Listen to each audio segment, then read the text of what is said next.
Telecom company BSNL आखिरकार क्या चाह रही है? ये अपने ही कर्मचारियों के साथ सबसे बड़ा धोखा कर रही है, ऐसा इन कर्मचारियों का कहना है। और इसके साथ साथ हमेशा बीएसएनएल के ऊपर आरोप लगते हैं कि प्राइवेट कंपनियों के साथ सेटिंग व समझौते के, क्योंकि पिछले कुछ दिनों में 5-6 महीनों में एयरटेल, जियो और अन्य सिम से पोर्ट होकर बीएसएनएल में पोर्ट करवाई गई थी और बीएसएनएल का काम है वो अच्छा खासा चलने लग गया था। बीच में बीएसएनएल बंद होने के कगार पर आ गई थी, लगभग दिवालिया घोषित हो गई थी और इसके साथ साथ सरकार सोचने पर मजबूर हो गई थी कि बीएसएनएल को कहीं ना कहीं बंद कर दिया जाए।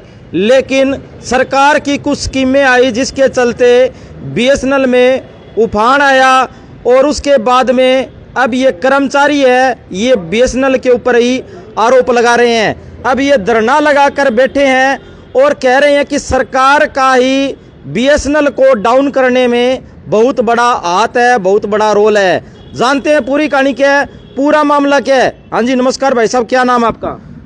रोहित नाम है सर मेरा, आदित्य एंटरप्राइजेस सिरसा से। हाँ जी सर, हमारा ऐसा है कि कुछ गवर्नमेंट के कनेक्शन लगाए गए थे 2022 के अंदर। स्कीम आई थी, गवर्नमेंट कनेक्शन थे, उसके अंदर हमें पैसा लगाना था, हमारी जेब से लगाना था और गवर्नमेंट को बीएसएनएल हमें तब देना था जब वो कनेक्शन लग जाता था। तो उसमें इन्होंने कहा था 4750 रुपए के आसपास नियर अबाउट जो फिगर है वो आपको एक कनेक्शन की दी जाएगी अगर आप कनेक्शन लगा देते हैं तो। हम जैसे ही कनेक्शन लगाते थे एक ओटीपी के द्वारा मैसेज आता था उस क्लाइंट के पास जो गवर्नमेंट संस्थान है या जिस जगह पे भी लगा है, उसके हिसाब से 2750 रुपए हमें ये बीएसएनएल डिपार्टमेंट हमारे अकाउंट में डाल देता था। उसके बाद जो 4700 रुपए और 2700 में 2000 का डिफरेंस है वो इन्होंने कहा था कि 600 करके हम 3 या 4 बार के अंदर आपको आराम आराम से 6 महीने में दे देंगे।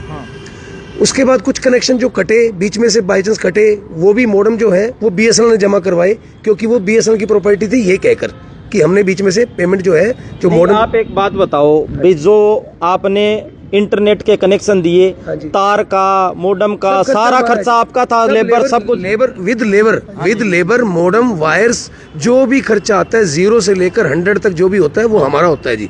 वो सब हमारा होता है। उसमें से इन्होंने 4750 देने थे, 2750 दिए थे। अब 2 साल के बाद बिना किसी नोटिस के, बिना बताए हुए, हालांकि मॉडम इनके पास जमा है, बिना किसी नोटिस के, बिना बताए हुए हमारे 3-3 हजार रुपए पर कनेक्शन इन्होंने काट लिए, पेमेंट काट लिए जी। हमारे अमाउंट में से जो से हम सैलरी कहते हैं या कमीशन कहते हैं जो भी है, उसमें से 3000 रुपए के हिसाब से जितने कनेक्शन 2 साल बाद कटे हैं, इन्होंने एक नोटिस जारी किया है कि 2 साल तक जो कनेक्शन नहीं चला वो काट दिया। हालांकि ऐसा कहीं भी लिखित में नहीं है हमारे पास, ना हमें कोई बताया गया, ना हमारे से कोई मीटिंग की गई, ना हमारे पास कोई ऐसा किसी भी अधिकारी ने हमें ये बताया। सीधा पैसे काट लिए।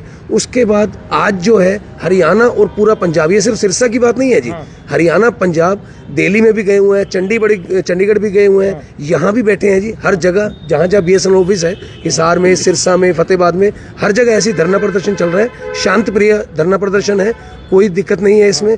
बस हम ये डिमांड करते हैं जी, हमने जो लेटर्स दिए हैं कि हमें हमारा जो पैसा है, हमने मेहनत की थी, हमने पैसा लगाया था, हमारी लेबर लगी है, हमारा मोडम्स है, वो हमें पेमेंट जो है हमें वापस की जाए। हमारी यही डिमांड है जी बीएसएनएल से। हाँ जी, आप क्या कहना चाहोगे?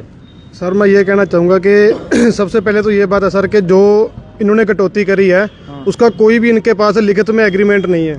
बीएसएनएल के पास हम सब खड़े हैं, हम सब टिप वेंडर हैं, बीएसएनएल के वेंडर हैं। बीएसएनएल के पास कोई भी ऐसा एग्रीमेंट नहीं है जिसपे किसी भी वेंडर के साइन हो, किसी भी वेंडर ने ये कबूल किया हो कि ये कनेक्शन जो है 2 साल चलने जरूरी है।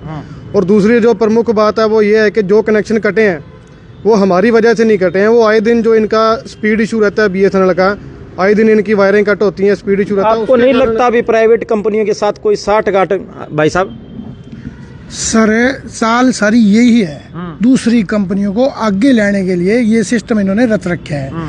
मतलब कि हमें 325 रुपए में कनेक्शन लगाने के लिए कहा गया था और 4750 रुपए के लगभग हमें लाल दिया था कि अभी आपको मिलेंगे, जिसमें से इन्होंने हमें 2750 रुपए दिए थे, जिसमें से 4500 रुपए हमारा खर्चा था, हमने कस्टमर के लगा दिया। लगाने के बाद इन्होंने मतलब 2 साल में देने थे बाकी पैसे। 2 साल के बाद कई कस्टमर नहीं रिचार्ज करा पाए, कोई प्रॉब्लम हुई, उन्होंने वो ONT सामान सारा वापस जमा कर लिया। अब ये बीएसएनएल को नीचे लाने के लिए क्या कर रहे हैं कि जैसे जियो के पीछे से काफ़ी सिमें पोर्ट हुई थी, BSNL ने 4G निकाल दिया। अब दूसरी कंपनियों का पसीना आ गया। पसीना आने के बाद इन्होंने क्या किया कि बड़े अधिकारी को पता नहीं कैसे दबाव बनाया, या ये जाने इन्होंने दबाव बना के अपना वो मतलब कि इन्होंने ऊपर के अधिकारी को कर दिया। उसने आते पहले तो सारी स्कीमें बंद करी। बंद करने के बाद अब ये सोच रहे हैं भी BSNL को नीचे लाने के लिए भी इनके सारी जो हमारी सैलरी मानते हैं हमें भी, जो महीने का कमीशन होता है, हमें 50% के पार्टनर हैं। जैसे 100 रुपये कस्टमर भरता है तो जिसमें से 20 रुपये टैक्स लगभग टैक्स हो गया, और 40 BSNL के और 40 हमारे होते हैं। जो हमारे 40 रुपये जो बनते हैं ना, वो इन्होंने क्या काम किया, उस 3-3 हज़ार रुपये उस मॉडम के बदले हमारे काट लिए, ताकि ये धरना प्रदर्शन करते रहें और ये 6 महीने तक मुरझाए रखें और काम ना करे और BSNL लॉस में चले जाए। BSNL लॉस में जाए, BSNL में वापस वही जाड़ा लग जाए, कर्मचारियों को बाहर निकाल दें और BSNL को नीचे गिरा दें। और ये सोच रहे हैं भाई जैसे और कंपनियों को आगे ले आएँ, जिससे प्राइवेट कंपनियों को, यही सरकार की सारी चाल है जी। तो आप देख सकते हैं यहाँ पर BSNL के जो इंटरनेट के जो कनेक्शन लगाए थे वो सभी लोग हैं वो धरने पर बैठ चुके हैं। और सभी साथियों से गुजारिश है इस वीडियो को ज़्यादा से ज़्यादा शेयर करें, और इस वीडियो के बारे में आपकी क्या राय है कमेंट करके हमें ज़रूर बताएं। धन्यवाद, शुक्रिया।